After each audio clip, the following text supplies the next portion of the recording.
have allowed our politics to evolve, and I'm sure that the corruption that they did was nowhere near what happened subsequently. But this was now the beginning of, I think, the downward spiral of the Nigerian economy, which eventually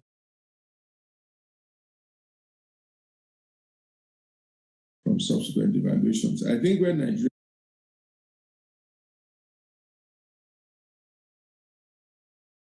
and the oil revenues were so humongous that we began,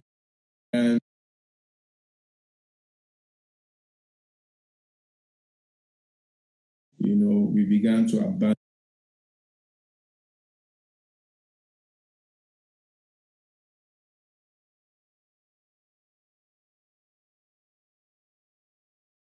and so on and so forth.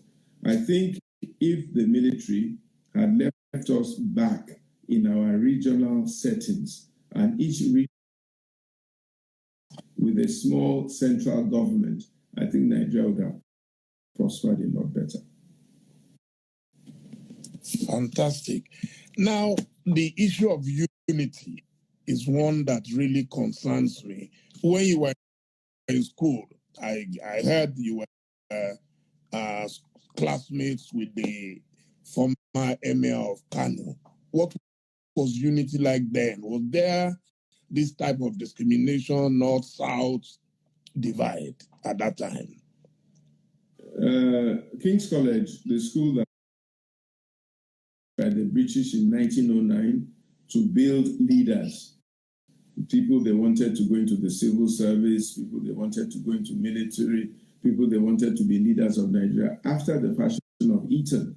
Eton is a public school in Britain, and it has produced about 20 or so, between 8 and 20 prime ministers in Britain. So King's College was actually, the school in Eton is called King's College upon Eton. So they formed King's College in that caliber.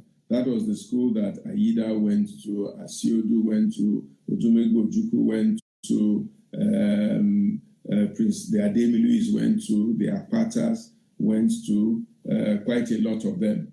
And in the north, they established Barewa College to do something similar and produce quite a lot of leaders, and quite a lot of leaders from the north went through Barewa College. So King's College was formed as the first unity school, 12 states at the time, and therefore they took the best three from every from common entrance, and then the best three from every state to come into King's College. So we had a big spread. There was everybody from every state in King's College, and they were typically perhaps the best brains of that class, of that generation, the best. Most of them accepted, some didn't.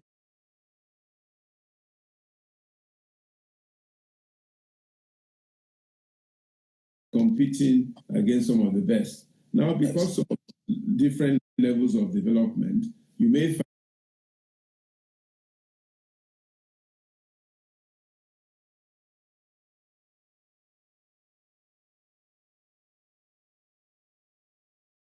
but usually within a year,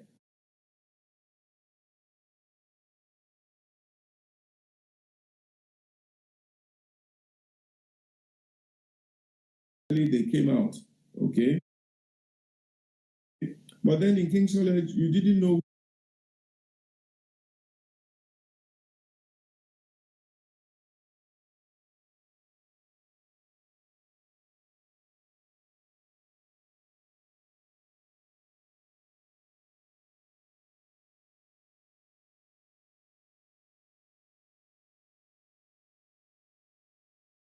Baba Gana Mungunu was my brother's classmate, the present security is our present president, Kim Bello Osage, the Alukos, brilliant boys. the gentleman Wulesi, who bought Gatwick Airport, was in King's College. It was, I think, in Kimset, which is about, they left just before I came in. Was also in King's College. And of course, my brother Asri. The rule then was that in King's College, you don't fail. And you could be the son of a rich man, you could be the son of a poor man, it didn't matter. The college equalized everybody. And you competed on social activities, you competed on sports, you competed on academics, and you competed on your capacity to do, on your own personal capacity. And we're all brothers. And anywhere you see a King's College boy, you know he's a King's College boy. We have the same esprit they call ethos. And if you one or two a bit naughty here and there, that's natural. But the foundation, the esprit they call, is always there. So we had no racial understanding of any sort, no tribal understanding. We were just boys. We spoke English. When it was time to fast, people fasted. When it was time to songs and whatever it was, and we were just boys.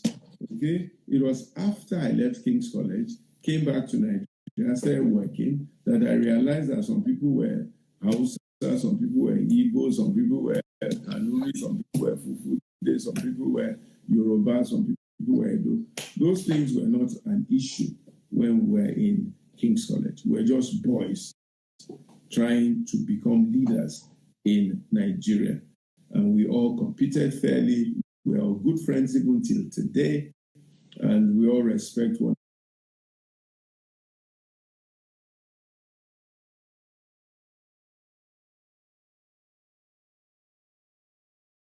another. To show him that I loved him and I cared for him, that's all I went to do.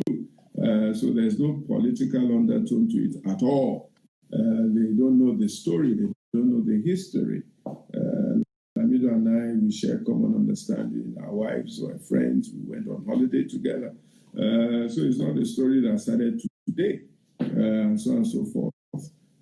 So this is the issue. This is what our leaders were trying to do with Nigeria at that time, creating a Nigeria where there was unity, common bond, common understanding, and creating an effort to lift up Nigeria together and make Nigeria what it really should be. And that's really what we want to come back to Nigeria.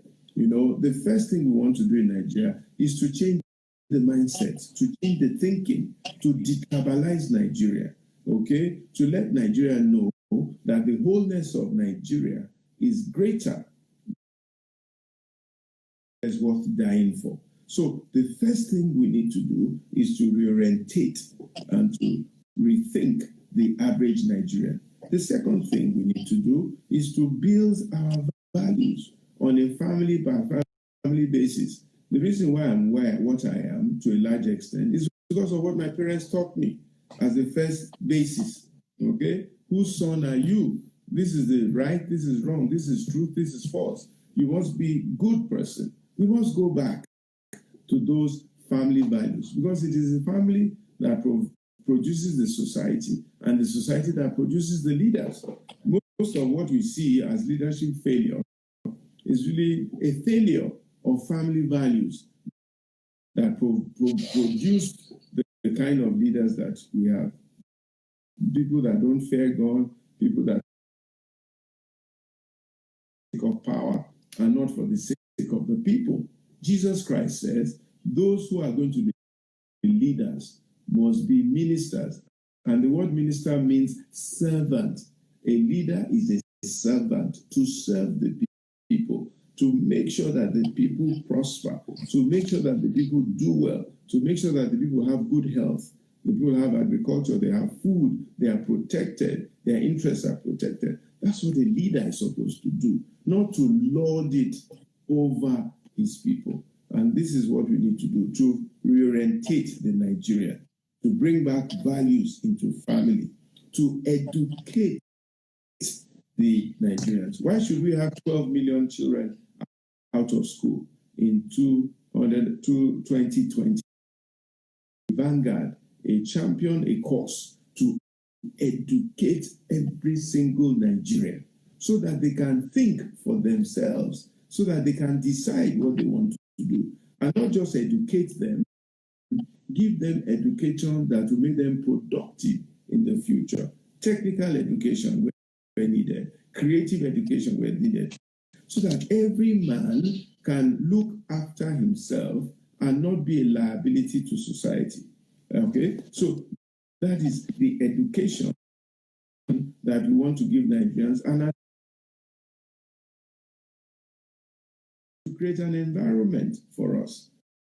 Good roads, good infrastructure, safety, security, opportunity to harness all the resources that God has put into this country. And that's not a big deal. Oil should not be so dominant and so fearful that we don't create an environment where we can harvest bitumen. And the reason why you don't harvest bitumen today is because of resource control and because of the sharing, because the people in whose ground bitumen is being grown are not encouraged to harvest the bitumen because they are saying to themselves, I harvest the bitumen, federal government will take everything, and then I've wasted my effort. So why doesn't federal government reverse that? Okay, the bitumen, the oil is yours. Okay, harvest it, produce it, give federal government a share of it to run the federal government, give all our resources, all our gold, all our timber to come out of the ground like we used to do when we were in regions. Okay, cocoa belonged to where cocoa was grown, oil belonged to where oil was grown, palm kernel belonged to where palm kernel was grown, cotton belonged to where cotton was grown. They had marketing boards that encouraged farmers to grow and harvest these things, and the marketing board will buy this resource from you, add their own profit, and sell it to the world. So it was that profit that Awolowo and Co. were using to run government. Why can't we go back to that? Even in California, is telling them that whatever you farm, we will buy, we will store, and we will resell to the rest of the world. Because the farmer is not organized to be able to do that, but they have the ability to grow, to harvest, and to sell. Okay? So you make it comfortable for them. It's the same thing we want to do all over the place. And then the government then makes sure that they can get international demand for what we produce locally. Why should we import marble into Nigeria or granite when granite and marble is growing free of charge in Kogi, in Kwara State? I mean, these are simple things. It is not rocket science. But what is